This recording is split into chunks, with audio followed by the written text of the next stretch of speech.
Hello everyone, welcome to the trap. My name is Niharika Walia Bhatnagar and this is our संकल्प series जहां पर हम बात कर रहे हैं accounting and financial management for bankers and this is our lecture number 19 regarding derivatives. So let's talk about derivatives in detail. But before I proceed further everyone, इस समय हमारे कोर्सेज पर चल रही है cell. So what you can do is आप जाकर review कर सकते हैं हमारी वेबसाइट पर. तो प्लीज़ जल्दी से जाइए और इस समय सेल एक्सटेंड हो चुकी है तो उसको definitely go ahead and just check it out on our website or in our app for further details. हमारी वेबसाइट है edutap.in जहाँ पर आप जाकर उसे देख सकते हैं. So let's begin with the specific area of derivatives. Derivatives होते क्या है? डेरिवेटिव्स को अगर हमें डिफाइन करना होता है, ये हमारे वो फाइनेंशियल कॉन्ट्रैक्ट्स होते हैं whose value is dependent upon the underlying asset और अ ग्रुप ऑफ एसेट और बेंचमार्क. देखिए जब हम इसकी बात करते हैं ना डेरिवेटिव्स की, तो डेरिवेटिव्स में हम लोग डिफाइन कैसे करते हैं कि डेरिवेटिव्स के अंदर ना हम कहते हैं कि जो भी एसेट है ना उसकी अंडरलाइंग वैल्यू डिटरमिन करती है उसकी मेन वैल्यू क्या होगी. इसका मतलब क्या हुआ? फॉर एग्जाम्पल दो पर्टिकुलर पर्सन है और एक कहता है कि ना दोनों ने लोन लिया हुआ था. ठीक है, I am talking about loan. And दोनों ने लोन लिया हुआ था 1 CR का. आपने भी 1 CR का लोन लिया, मैंने भी 1 CR का लोन लिया, लेकिन आप फिक्स्ड रेट ऑफ इंटरेस्ट पर चल रहे थे एंड मैं फ्लक्चुएटिंग पर थी. बट मेरे को ना आपका रेट ऑफ इंटरेस्ट बेहतर लग रहा है क्योंकि मेरे को लग रहा है कि फ्यूचर में जो रेट ऑफ इंटरेस्ट है वो और बढ़ेगा. और आपको मेरा बेहतर लग रहा है क्योंकि आप मान रहे हो कि आगे आने वाले टाइम में ये इंटरेस्ट रेट घटेगा. इसका मतलब मेरे को फिक्स्ड रेट ऑफ इंटरेस्ट अच्छा लग रहा है, आपको फ्लक्चुएटिंग रेट ऑफ इंटरेस्ट अच्छा लग रहा है. और हमने बात करी कि हम ये स्वैप कर लेते हैं. देखिए इस केस में ना ये जो अंडरलाइंग एसेट है ना ये डिटरमिन करेगा. This is basically a derivative in this case. ये आपके पास स्वैप्स है. ठीक है, आप स्वैप कर सकते हो कि आपको जो चीज़ चाहिए सामने वाले के पास है, जो सामने वाले को चाहिए वो आपके पास है, तो आप वो चीज़ स्वैप कर लो यानी एक्सचेंज कर लो.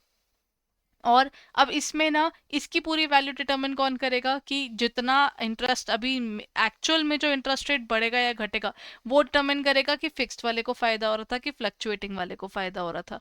तो डेरिवेटिव्स बेसिकली ना उनकी खुद की कोई वैल्यूएशन नहीं होती, जो अंडरलाइंग उसकी वैल्यू होती है ना एसेट की, वो डिटरमिन करता है कि आपका डेरिवेटिव का रेट बढ़ रहा है या फिर उसका उसकी वैल्यू बढ़ रही है या घट रही है या जो भी उसके साथ हो रहा है. ठीक है, सो डेरिवेटिव्स आपके कई तरह के आ जाते हैं. डेरिवेटिव्स के जो अंडरलाइंग एसेट है that can be stocks, that can be bonds, commodity market है, करेंसीज हैं, इंटरेस्ट रेट्स है, इवन मार्केट इंडेक्सेस भी हैं. सो जैसे फ्यूचर्स एंड ऑप्शंस में आपको देखने को मिलता है. तो आरबीआई की डेफिनेशन क्या कहती है regarding derivatives? If we simplified further, RBI कहता है कि जो डेरिवेटिव्स है वो एक इंस्ट्रूमेंट है जहां पर ना हम लोग कहते हैं कि जिसके ऊपर ना हम कह देते हैं कि फ्यूचर डेट पर, आज नहीं लेकिन हाँ फ्यूचर डेट पर हम इसको क्या करेंगे, हम ना फ्यूचर डेट के ऊपर इसके सेटलमेंट कर रहे हैं, आज के नहीं कर रहे होते. तो वो आपको इसमें देखने को मिलती है कि यहाँ पर एक ना वैल्यूएशन में वो कहते हैं whose value is derived from the change in interest rate, forex, credit rating और क्रेडिट इंडेक्स या फिर प्राइस ऑफ सिक्योरिटीज, जो भी आपका इसमें बदलता है, ऑल्सो कॉल्ड अंडरलाइन. जो भी नीचे आपका अंडरलाइंग एसेट होता है उसकी वैल्यू बदलती हुई इसको इम्पैक्ट डालती है. या फिर कोई भी combination more than one of them, अगर आपके पास एक से ज्यादा, फॉरेक्स भी हो सकता है उसमें, क्रेडिट रेटिंग, कोई और भी चीजें आपकी इंटरमिक्स हो सकती हैं. और ये इंक्लूड करता है इंटरेस्ट रेट स्वैप्स, यानी दो कंपनीज को लग रहा था, मतलब दो पर्टिकुलर आप बोल लीजिए और यहाँ पर ऑर्गेनाइजेशंस को लग रहा था कि सामने वाले का इंटरेस्ट रेट बेटर लग रहा है तो हम एक्सचेंज कर लेते हैं. फॉरवर्ड रेट अग्रीमेंट्स, अगर मुझे आपसे डॉलर्स खरीदने हैं, I am not going two by today but हाँ मेरे को ना पता है कि डॉलर बहुत फ्लक्चुएट कर रहा है, तो मैं आने वाले फ्यूचर के लिए क्यों ना आज ही एक well determined value of dollars के लिए मैं आपसे कल को बाय करूं. आज डिटर्मिन करूंगी जी मैंने आपको 84 रुपीज़ देना है, उससे 1 रुपया ऊपर नहीं 1 रुपया नीचे नहीं. अब मेरे को बस मैं आपको दूंगा 84 rupees final. This is a forward rate agreement कि 3 महीने बाद जब मैं आपसे $1 खरीदूंगा, जितने डॉलर्स मैं खरीदूंगा $1 की वैल्यू मेरे लिए 84 रुपीज होगी. Foreign currency swaps. आपके पास डॉलर है, मेरे पास रुपए, हमें स्वैप करना है, हमें एक्सचेंज करना है, आपको रुपए चाहिए, मुझे डॉलर चाहिए, तो we can swap it. Then foreign currency rupee swaps भी होते हैं, फॉरेन करेंसी एक से दूसरी में भी जा सकती है, और फॉरेन करेंसी और रुपी में भी कर सकते हो। और फॉरेन करेंसी करेंसी ऑप्शंस भी होती हैं। ऑप्शंस में ना आप पर जबरदस्ती नहीं होती कि आपने डिसाइड कर दिया कि ये चीज लेनी है तो आपको उस टाइम पर वो लेनी है। ऑप्शंस में होता है कि अगर आपको वो आपका परफेक्ट रेट मिला तो चीज खरीदना, वरना मत खरीदना। एक होता है फॉरेन करेंसी रुपी ऑप्शंस, ठीक है। ये आपके फॉरेन करेंसी में भी चल रहे ऑप्शंस होंगे और फॉरेन करेंसी एंड रुपी के भी ऑप्शंस होंगे।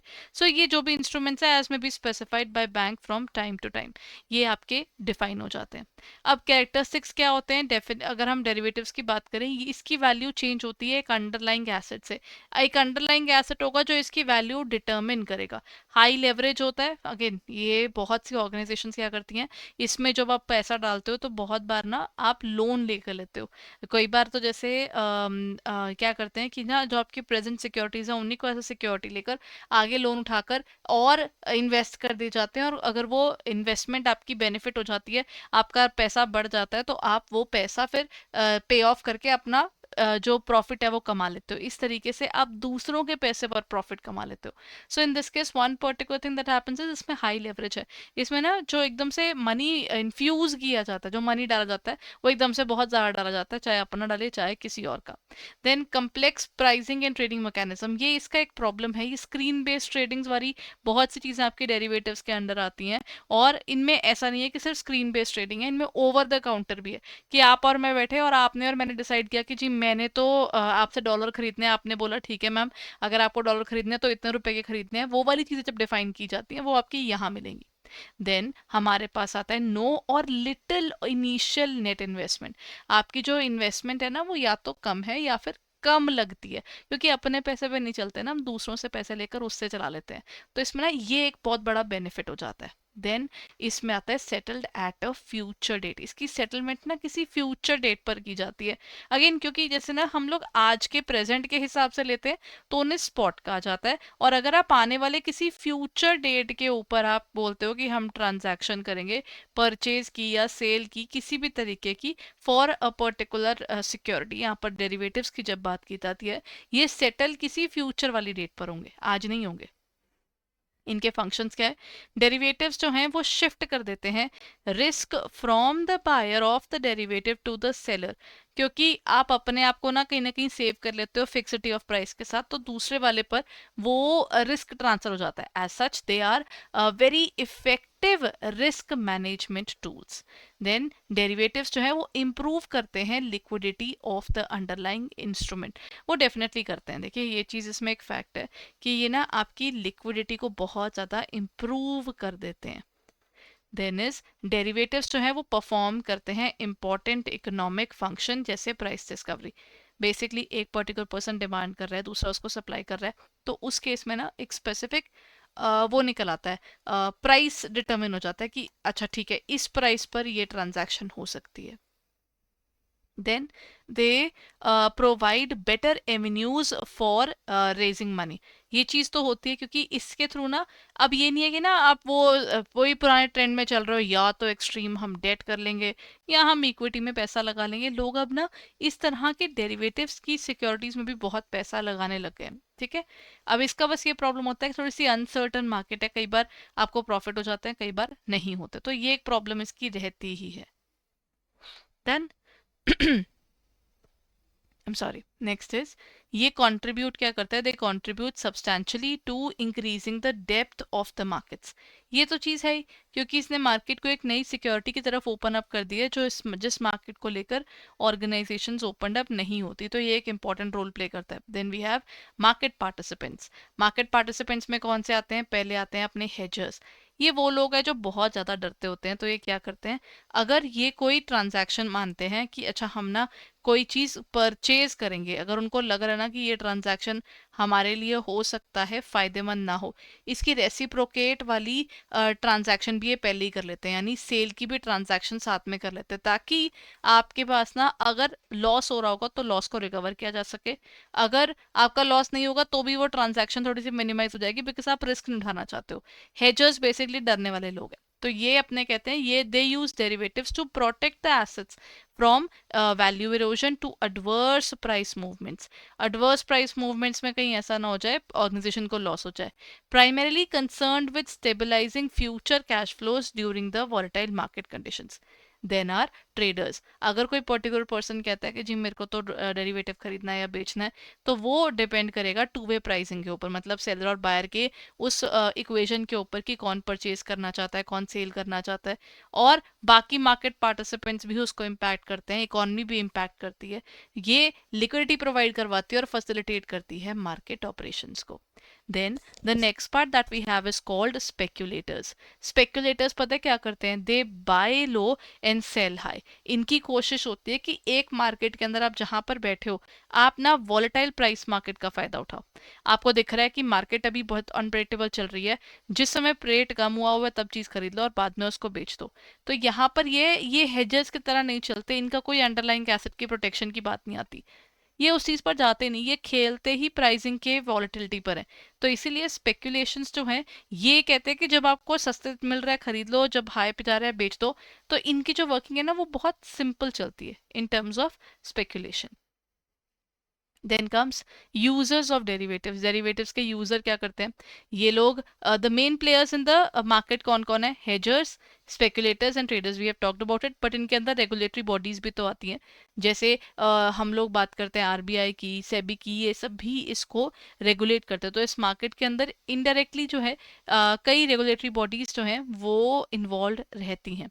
हेजिंग जो है वो आपकी दो तरीके से चल सकती है। या तो आप फिक्सिंग कर दो प्राइस की, जैसे अभी हम लोग, मुझे आपसे 3 महीने बाद अगर डॉलर खरीदने ही है, तो उसका प्राइस अभी डिटरमिन करना एक सॉर्टेड और सिंपल रिस्क कवरिंग प्रोसेस है। और टेकिंग एन इंश्योरेंस, अगर आप इंश्योरेंस लेते हो तो वो भी आपको हेल्प कर देता है। नॉन लीनियर असिमेट्रिक किसी भी तरीके से ले ली जाए, अगर जैसे हेजर्स हैं, ये लोग क्या करते हैं? ये अपने एसेट्स को प्रोटेक्ट करते हैं। जैसे एसेट्स हो गए, पोजीशन होगी, इरोजन से अपने आप को बचाने के लिए हेजर नॉर्मली इंटरेस्टेड होता है in streamlining in the future cash flows. These are those people जिनको डर लगता है अपने आने वाले पैसे के लिए, तो ये समझदारी अभी से दिखाते हैं। He is most concerned when the market prices are very volatile. ये रिस्क कवर करना चाहते हैं। ये लोग ना किसी भी तरह से मार्केट के ना उन स्पेकुलेशन और एडवेंचर में पैर ही नहीं डालना चाहते। तो ये ऑर्गेनाइजेशंस यूज करती हैं, फाइनेंशियल फर्म्स यूज करती है, जैसे बैंक्स हो गए या नॉन फाइनेंशियल फर्म्स हो गई, लाइक मैन्युफैक्चरिंग इंडस्ट्रीज या even traders of commodities. Then trader कौन होते हैं? इनके लिए तो ये खरीदने बेचने की चीज़ है जिसके थ्रू ये पैसा कमाते हैं। तो इनके लिए तो टू वे प्राइसिंग के हिसाब से ये चलते हैं, मार्केट में पार्टिसिपेट करते हैं, एक्टिवली पार्टिसिपेट करते हैं, ताकि ये लोग पैसा कमा सकें।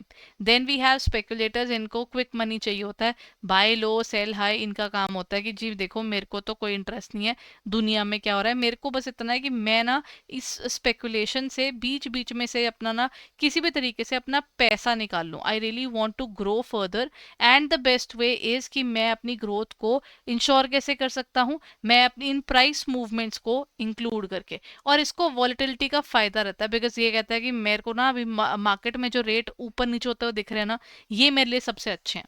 देन इज, मैंने आपको बताया था ना कि एक ओवर द काउंटर होता है और एक्सचेंज रेट होता है। ओवर द काउंटर होता है जहां पर आप दो लोग बैठते हो, जैसे मैंने आपसे बात करी, जैसे इंटरेस्ट रेट स्वैप से, ये इनमें क्या होता है? दो पार्टीज बैठेंगी और अपने हिसाब से कस्टमाइज करके अपना कॉन्ट्रैक्ट तैयार करेगी। एक कॉन्ट्रैक्ट जहां पर ट्रेड किया जाता है directly between two eligible parties, या विद और विदाउट इंटरमीडिएट। बीच में कोई इंटरमीडियरी हो सकता है और हो सकता है ना भी हो। जो कॉन्ट्रैक्ट पैरामीटर्स हैं जैसे size, maturity, they are not standardised या म्यूचुअली अग्रीड अपॉन। ये स्टैंडर्डाइज नहीं होते और ना ही ये म्यूचुअली अग्रीड होते हैं। जहाँ पर ना वो कहते हैं कि ये स्टैंडर्डाइज आर बेसिकली, अच्छा म्यूचुअली अग्रीड होते हैं, सॉरी ये चीज़ मैंने गलत बोल दी। इनका कोई स्टैंडर्ड नहीं बना होता। आप बैठोगे, मैं बैठूंगी ओवर द काउंटर, यानी दोनों सामने आप बैठे हैं और उसमें ट्रांजैक्शन डिफाइन करी, तो हम दोनों एक दूसरे के साथ में मानकर चीज़ करते हैं। ऐसा नहीं है कि हमारा एक स्टैंडर्ड बना हुआ है और उसी के अकॉर्डिंग वो अग्रीमेंट बन रहा है। कस्टमाइज टर्म्स होती हैं, अपने हिसाब से टर्म्स बनाई जाती हैं। डायरेक्ट पार्टी नेगोशिएशंस, दोनों पार्टीज बैठेंगी, लेकिन और पैरामीटर्स भी होंगे इसके, फ्लेक्सिबल पैरामीटर्स रहेंगे, कोई कस्टमाइज नहीं होंगे। बट इसका एक नेगेटिव पॉइंट होता है, इसमें ना एक रिस्क जुड़ जाता है। What if the party doesn't really promise that, promise तो कर देते हैं खैर, वो अपना एक्नॉलेज ना करे तो हमारे ऊपर एक क्रेडिट का रिस्क पड़ जाता है, तो ये एक प्रॉब्लम है। Then is exchange traded derivative products जो हैं they are traded on exchanges with standardised maturity and size. Standardise maturity और साइज के साथ ये वर्क करता है। जो ये ट्रेडिंग है यहाँ पर it requires exchange membership, initial margin और वेरिएबल मार्जिन अकाउंट्स, ये इन सब चीज़ों को इंक्लूड करता है। जैसे हमारे पास स्टैंडर्डाइज कॉन्ट्रैक्ट्स भी हो सकते हैं, एक्सचेंज ओवरसाइट भी हो सकती है, और देन मार्जिन रिक्वायरमेंट्स। इसके अंदर ये गड़बड़ नहीं होती कि सामने वाली पार्टी किसी भी हालत में ना डिफॉल्ट कर जाए, क्योंकि ये जैसे हमारी शेयर मार्केट है, एक्सचेंज में हो रहा है ना सब कुछ, इनका भी सिस्टम वैसा ही है। कॉन्ट्रैक्ट्स प्रॉपर बने हुए होते हैं, एक्सचेंज का एक स्पेसिफिक तरीका होता है, वो सेटलमेंट का एक तरीका है, और इवन ना आपका मार्जिन भी डिफाइंड है कि आप पहले इतना पैसा आपका होगा तभी आप उसमें इन्वेस्ट कर सकते हो। तो इसमें ना गड़बड़ होने के या डिफॉल्ट होने के चांसेस काफ़ी हद तक नेग्लिजिबल हो जाते हैं इस चीज़ पे। Then comes the next part is your forward contracts. Forward contracts are those contracts जहां पर ना सेटल आज नहीं हो रहे, सेटल फ्यूचर में हो रहे हैं। ठीक है, अब यहाँ पर वो कहते हैं ये कस्टमाइज्ड कॉन्ट्रैक्ट है, दो पार्टीज बैठेंगी और या तो बाय या फिर सेल करने के हिसाब से किसी एसेट को, लेकिन किसी फ्यूचर डेट पे। अब जैसे बेटिंग की बात करते हैं, कोई एक कहता है कि प्राइस ऊपर जाएगा, दूसरा कहता है प्राइस नीचे जाएगा, और मनी की कोई चेंज नहीं हो रहा। फॉर एग्जाम्पल हमने बेटिंग कर दी कि देखो मैं और आप बैठे और मैंने आपको बोला कि मेरे अकॉर्डिंग तो ना पेट्रोल का बैरल जो है ना वो महंगा होगा। आपने बोला नहीं मैम मेरे को लग रहा है सस्ता होगा। हम दोनों में से किसी ने पेट्रोल का बैरल नहीं खरीदना, we are just playing over the prices of those things. तो ये आपका ना फॉरवर्ड, अब ये डेरिवेटिव है, ठीक है, क्योंकि इसमें अंडरलाइंग एसेट की वैल्यूएशन डिफाइन कर रही है कि हमारा क्या होगा। लेकिन इसको हम सेटल करेंगे जब एक्चुअली वो प्राइसिंग का वो दिन आएगा जिस दिन हमने डिटर्मिन किया था कि इस दिन पर क्या होगा। जो फॉरवर्ड कॉन्ट्रैक्ट्स हैं they are contracted for a particular value and should be transacted on a given date. ये उस स्पेसिफिक डेट पर हमें करने हैं। और फॉरवर्ड कॉन्ट्रैक्ट्स आपके ओवर द काउंटर होते हैं, यानी दोनों पार्टीज बैठती हैं और कस्टमाइज करते हैं इस कॉन्ट्रैक्ट को। अब यहाँ पर वो रिस्क, अब यहाँ पर कहते हैं इसमें एक प्रॉब्लम होती है। फॉरवर्ड्स का जो हम यूजेज करते हैं वो कहाँ पर करते हैं, जब हमको ना is are useful in avoiding liquidity risk. आपको ये है कि आपके पास में हमेशा पैसा रहे, तो आप लिक्विडिटी को मेंटेन करने के लिए इसको करते हो। बट कई बार क्या होता है कि आपके पास अगर ये ना इनको बेचने में बहुत प्रॉब्लम आती है। आप ये सोचिए ना, मैंने कस्टमाइज करके अपने हिसाब से, अच्छा सबसे बेसिक एग्जांपल, आपको कॉन्टैक्ट लेंसेज का आइडिया। कॉन्टैक्ट लेंसेज ना एक आते हैं जो कस्टमाइज नहीं होते सबके, जैसे 1 नंबर 2 नंबर 3 नंबर, उसके लेंसेज आपको ऐसे ही ओवर द काउंटर जाओगे आप लेकर आ जाओगे। लेकिन अगर हम में से मैं बोल देती हूँ कि जी मेरे को एक स्पेसिफिक तरह का ही लेंस चाहिए, मुझे इसी का नंबर चाहिए, मुझे ये वाला एक्सेस चाहिए, अब वो वाला जो लेंस है ना वो आप किसी को बेच नहीं सकते। क्यों? क्योंकि वो स्पेसिफिक लेंस मेरे अकॉर्डिंग बना होगा। तो अगर वहां पर बायर और सेलर की बात थी ना, यहाँ पर भी आप और मैं अगर बायर और सेलर है, अगर एक कंट्रैक्ट आपके और मेरे बीच में बना हुआ है, ये किसी और के साथ में सेटल नहीं होते। तो इनमें एक मेजर प्रॉब्लम ये है कि इनकी ना लिक्विडेशन जल्दी नहीं होती, ट्रांसफर जल्दी नहीं होता, प्राइस वेरिएशंस इनको इम्पैक्ट डालते हैं, और ये अवॉइड करते हैं losses in case of a down side. तो ये अगर आप ये सब चीज़ों से बचना चाहते हो तो आप एक फिक्सिटी के लिए फॉरवर्ड पे जाते हो। और forward are the most useful in forex transactions where the spot transaction can be covered for a contrary move in the forward market. जो फॉरवर्ड्स हैं हाउएवर हैव अ डिसएडवांटेज, क्योंकि ये एक वो है ना, इसमें क्रेडिट रिस्क तो होता है कि सामने वाला करे ना करे, कि ओवर द काउंटर है। अब यहाँ पर मार्केट का रिस्क भी आपको इम्पैक्ट करता है, बिकॉज आपको नहीं पता मार्केट अप जाएगी या डाउन जाएगी। ये चीज़ें ना ऑर्गेनाइजेशन को साइलेंटली बहुत इम्पैक्ट करती हैं। इसके डिसएडवांटेजेस हैं डिफॉल्ट रिस्क, आप पर रिस्क आएगा because both the parties are not basically under any exchange, जहां पर ना वो कंट्रोल किया जा सके कि उसका पूरा होगा क्या, वो कंट्रोलिंग फैक्टर यहाँ पर नहीं मिलेगा। देन आपका पैसा अटकता है, अब इसके लिए अंदर लिक्विडिटी जल्दी नहीं आती, बिकॉज वो ही क्लाइंट जिसके लिए आप काम कर रहे हो उसी का ही डिपेंड करेगा सब कुछ। May be difficult to find a willing party, agreed, यहाँ पर विलिंग पार्टी ढूंढना बहुत मुश्किल होता है। And then we have the illiquid market. अब इस मार्केट में लिक्विडिटी है ही नहीं, हो ही नहीं सकती इस मार्केट के अंदर लिक्विडिटी। अब ये एक मेजर प्रॉब्लम है इस मार्केट की, क्योंकि आप लिक्विडिटी चाहते हो लेकिन लिक्विडिटी आएगी कैसे? लिक्विडिटी तभी आएगी ना जब वो ट्रांजैक्शन किसी का में सेल परचेज करनी बहुत ईजी होगी, और वो यहाँ होती नहीं है। ठीक है ना? और difficult to cancel because this are between two parties, if one party doesn't agree then the other party can not do anything. सामने वाली पार्टी नहीं मानी है तो वो तो बाउंड तो है ही, क्योंकि आपने बोल दिया कि इतने टाइम बाद चीज़ हमने करनी ही करनी है। देन एक आते हैं हमारे फ्यूचर्स। ये हमारे कॉन्ट्रैक्ट होते हैं जहां पर ना हम कह देते हैं कि यहाँ पर एक अग्रीमेंट टू सेल है, लेकिन ये एक्सचेंज ट्रेडेड है। एक्सचेंज रेट का मतलब क्या होता है, ये जो ट्रांजैक्शंस है ये एक्सचेंज पर हो सकती हैं। अब एक्सचेंज पर हो सकती हैं यानी इनके स्पेसिफिक जो ट्रांजैक्शंस है they are settled over the exchanges, जिसके कारण आपको क्या मिलता है, आपको मिलती है सिक्योरिटी, क्योंकि ये रेगुलेटेड मार्केट है। तो ये मार्केट एक तो स्टैंडर्डाइज पैरामीटर्स पर काम करती है, यानी जैसे शेयर्स बिकते हैं वैसे इनको बेचना आसान है, लिक्विडिटी हाई होती है जिससे आपको इजी क्लोजर मिलता है। अब यहाँ पर आते हैं, एक होता है स्पॉट प्राइस। स्पॉट प्राइस यानी अगर आज या मैक्सिमम T+1 ट्रांजैक्शन डे+1 के अंदर अंदर ये ट्रांजैक्शन सेटल हो जाएगी, उसको बोलते हैं स्पॉट प्राइस या करंट प्राइस। एक होती है आपकी कॉस्ट, जैसे फाइनेंसिंग की कॉस्ट, उसके अंदर स्टोरेज है, इंश्योरेंस है, ट्रांसपोर्टेशन है, ये भी उसमें कॉस्ट जुड़ जाती है। और कोई भी इनकम जो आप अर्न करते हो किसी भी और एसेट से, ठीक है, फ्रॉम द एसेट जो आपको आ रहा है, ये उसका प्राइसिंग कंपोनेंट है। तो हम बोलते हैं कि स्पॉट प्राइस के अंदर हमारे कॉस्ट और माइनस इनकम करोगे तो हमारे फ्यूचर का जो प्राइस है वो डिफाइन हो जाएगा। इन इंडिया फ्यूचर्स कॉन्ट्रैक्ट्स जो हैं they are available on stock exchanges and commodity market, covering the currencies, bonds, interest rate, stock indices and commodities, इन सबको कवर करता है। मतलब ये कमोडिटी मार्केट और स्टॉक मार्केट दोनों में ये चीज आपको मिल जाती है। Next part that we have is here is swaps, जो मैंने आपको बताया ना, इट्स वेरी सिमिलर टू, आपके पास ब्लू कलर की टी शर्ट है, मेरे पास रेड कलर की टी शर्ट है, I like the different colour, so then what we wanted is हमने स्वैप किया और दोनों को एक दूसरे की चीज पसंद आई हुई थी। बट इस केस में क्या होता है, याद रखिएगा, स्वैप्स के अंदर ना, जैसे अगर मैंने इंटरेस्ट रेट स्वैप्स रखे थे, इसमें ना प्रिंसिपल चेंज नहीं हो रहा था, प्रिंसिपल आपको पे करना है, मैंने अपना प्रिंसिपल पे करना है, वहां पर सिर्फ फिक्स टू फ्लोटिंग में जा रहे थे हम। एक होता है आपका करेंसी स्वैप्स। करेंसी स्वैप्स में क्या होता है, अगर आपके पास एक करेंसी है, मेरे पास दूसरी करेंसी है, तो we can actually swap those currencies, हम एक्सचेंज कर सकते हैं। Then we have basis swaps, यहाँ पर हमारे पास कहते हैं दोनों फ्लोटिंग रेट्स हैं, लेकिन अगेन हम, आपके पास जो फ्लोटिंग रेट है वो दूसरी मार्केट का होगा, मेरा दूसरी मार्केट का होगा, तो हम उसको चेंज कर लेते हैं। इंडियन बैंक्स होते हैं वो स्वैप कर सकते हैं with Indian rupee legs, whilst the non rupee swaps require back to back overseas coverage. वहां पर आपको ओवरसीज में बैक टू बैक आपको, मतलब क्योंकि वो दूसरे वो है ना, रुपी में नहीं है, तो उनको आपको ओवरसीज कवरेज चाहिए होता है, इसके अंदर आपको रिक्वायर्ड नहीं, क्योंकि बैंक्स जो है, इंडियन बैंक्स खुद से ही वो रुपी और वो वाला काम, तो क्योंकि इंडियन जो बैंक्स है वो फॉरेक्स वाला काम करते ही हैं, तो वो कर सकते हैं काम। Then is options. ऑप्शंस में थोड़ा सा डिफरेंस है। अभी हमने जो स्वैप्स, फ्यूचर्स, फॉरवर्ड्स, इसमें क्या था, एक फिक्सिटी थी, वादा किया है तो इतने टाइम बाद आपको वो पूरा करना पड़ेगा। ऑप्शंस में हम कहते हैं हक तो है लेकिन ऑब्लिगेशन नहीं है। अगर जिस दिन पर ये ट्रांजैक्शन हो रही थी आपको बेनिफिट दिखा, वेल एंड गुड, नहीं दिखा तो कोई मतलब नहीं बनता। मतलब options grant buyers rights not obligations to buy or sell specified quantities of underlying assets at the strike price or before expiration dates। ठीक है, buyers pay premium for these rights, buyers इसके लिए प्रीमियम पे करते हैं। First is your call option, second is your put option.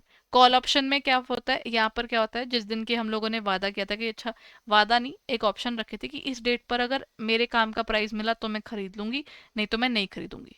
अब ये वाली चीज जो है, मेरे पास हक है खरीदने का, तो अगर मैंने फैसला ले लिया मैं खरीदूंगी, तो उस समय जो सेलर होगा उसके पास कोई ऑप्शन नहीं है, क्योंकि खरीदने का हक मेरा था, तो उसको मुझे बेचना पड़ेगा। यानी इसको हम बोलते हैं call option, right to buy. Seller तो फंस गया है, मैं मान गई, मैंने बोल दिया मेरे को चीज चाहिए, तो उसको अग्री करना पड़ेगा। एक होता है put option, right to sell, मेरी मर्जी है, अगर मैंने बोल दिया मुझे बेचना है तो बायर उसमें बाउंड है, उसको बाय करना पड़ेगा। Given buyers right to sell underlying assets to the at striking price, वहां पे स्ट्राइक प्राइस पर, जो कि एक प्राइस डिफाइंड है जिस पर हमें बेनिफिट होना था, तो अगर मेरे को वो लग रहा है मेरे को वो प्राइस मिल गया, तो उस समय अगर मेरे पास राइट टू बाय है तो सामने वाले को बेचना पड़ेगा, अगर मेरे पास राइट टू सेल है तो सामने वाले को उस समय खरीदना ही पड़ेगा, उसके पास ऑप्शन नहीं है। यहाँ पर मेरे पास राइट है लेकिन मेरे पे जबरदस्ती ऑब्लिगेशन भी नहीं लग रही। यूरोपियन ऑप्शंस जो हैं वो एक्सरसाइज किए जाते हैं ओनली ऑन एक्सपायरेशन डेट, मतलब जितने समय का वो आपका डेरिवेटिव है उसके हिसाब से बनेगा। लेकिन जो अमेरिकन ऑप्शंस है ना, ये आपको अलाउ करते हैं जब भी आपको बेनिफिट दिख रहा है आप उस समय परचेज को कर सकते हो या एक्सपायरेशन डेट तक वेट कर सकते हो। यहाँ पर अंडरलाइंग एसेट्स कोई भी हो सकते हैं, commodity, equity, indices and even bonds, या इनमें से कोई भी चीज हो सकती है। द कूल पार्ट इज यहाँ पर जबरदस्ती नहीं है। कि आपको वो चीज़ बेचनी ही बेचनी है. So this is how we define the specific area of derivatives there. ठीक है. सो यहाँ पर हमारे पास क्या होता है, डेरिवेटिव्स का एक जो अच्छा पार्ट है वो ये है कि डेरिवेटिव्स ना आपको क्लैरिटी किस चीज़ की देता है, डेरिवेटिव्स आपको क्लैरिटी देता है. अब देखिए यहाँ पर दो तीन तरह की चीज़ हमने कर ली कि हो सकता है कि आपको ज़बरदस्ती है कि आपको चीज़ करनी ही है, और दूसरा हो भी सकता है कि वहाँ पर ज़बरदस्ती ना भी हो. तो this is one particular benefit जो इसके साथ में अराइज होता है. So let's move on to the last part, ये कॉल ऑप्शन और पुट ऑप्शन का. कॉल ऑप्शन में क्या होता है, buyer of a call right to buy but no obligation. इसमें आपके पास राइट टू बाय है, कॉल के अंदर राइट टू बाय है, यहाँ पर राइट टू सेल है. यहाँ पर सेलर को बेचना ही पड़ेगा क्योंकि बायर जो है वो खरीदने की बात कर चुका है, वो तय कर चुका है. यहाँ पर सेलर तय कर चुका है, तो जो दूसरा है उसको बाय करना ही पड़ेगा. तो यहाँ पर वो कहता है call value increase when underlying asset increases, क्योंकि एसेट की वैल्यू से हमारी बाइंग की जो पावर है ना वो कॉल वैल्यू बढ़ती है.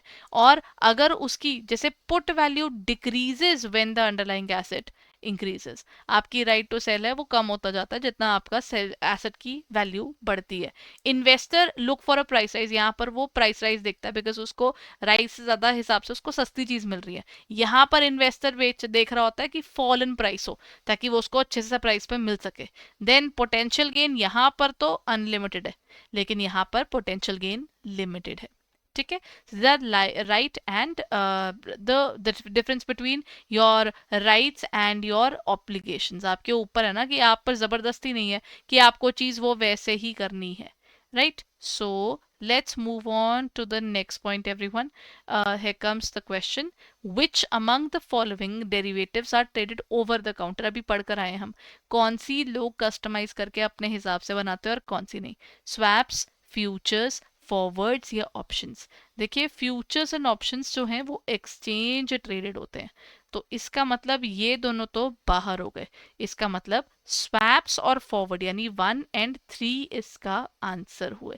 So this is your answer, option C.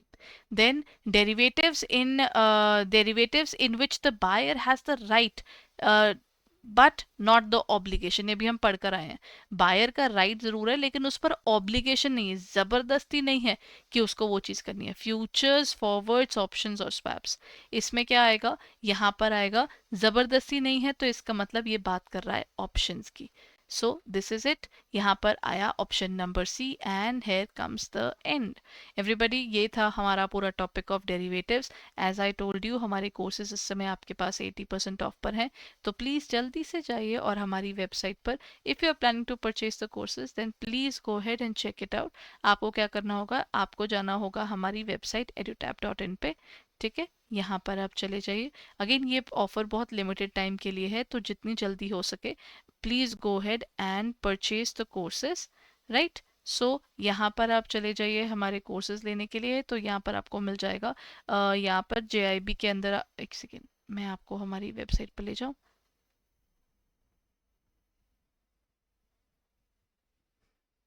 ये देखिए ये है हमारी वेबसाइट. यहाँ पर आप JIB के कोर्सेज में जाएंगे ना तो आपको यहाँ पर मिल जाएगा.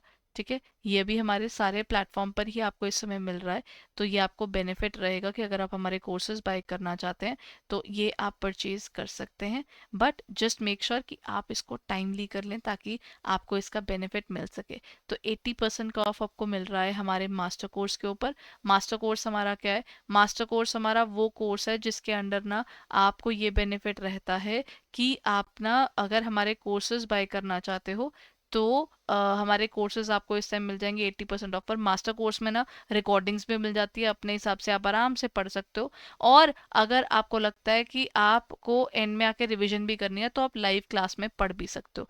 ये बेनिफिट होता है मास्टर कोर्स का. और इसके अलावा ना आपको मास्टर कोर्स के अंदर ना एक और भी चीज़ मिल जाती है, वो है आपको इस मास्टर कोर्स के अंदर बेनिफिट मिलता है कि आप मास्टर कोर्स के अंदर you can definitely go ahead and आप टेस्ट दे सकते हो. फुल लेंथ भी हैं और साथ में ना आपके पास में फुल लेंथ के अलावा आपके पास में ना जो यूनिट वाइज भी टेस्ट है, तो आप यूनिट वाइज टेस्ट दे सकते हो.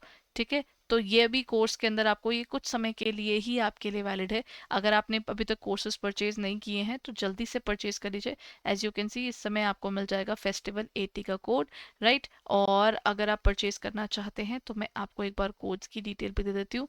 अगर आप हमारे सुपर क्रैश कोर्स देंगे तो you can use the code JIB80, और बाकी मास्टर कोर्स पर भी चल रहा है 80% डिस्काउंट। अगर आप सिंगल बाय करना चाहते हो तो सिंगल भी बाय कर सकते हो। और ये देखिए हमारे टेस्ट सीरीज भी आपके पास अवेलेबल है। So if you are interested in purchasing the courses, then please go ahead and check it out on our website or in our app for further details. And just a moment.